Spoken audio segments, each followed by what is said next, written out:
Paano ba natin nabablaspheme ang Holy Spirit? Wala naman akong narinig na taong kinutya ang Holy Spirit. May mga nagkutya kay Jesus. Bumaba ka dyan sa cross. Ligtas sa sarili mo. Sabi ni Jesus, all sins can be forgiven except yung sin of blasphemy. Blasphemy pag blasphemy ito ng Holy Spirit.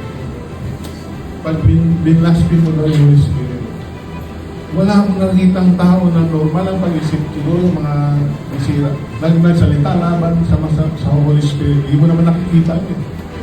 Because we know, we understand the Holy Spirit is a function. Yan yung nagko-convict sa'yo. Huy, tama na yung pinagsasabi mo. Huy, magbago ka na. Huy, mag-diet ka na. Huy, magsimba ka na. Huy, magsado ka mag-pray. Huy, yun nag-i-speak sa atin. Function ng Holy Spirit na. Paano nag-blaspheme yung Holy Spirit?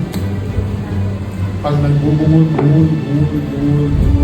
lang ka, dahil insulto na siya. Hello? Pag palagi natin siyang binabaliwala, naintindihan natin, sa Kanya tayo matayo.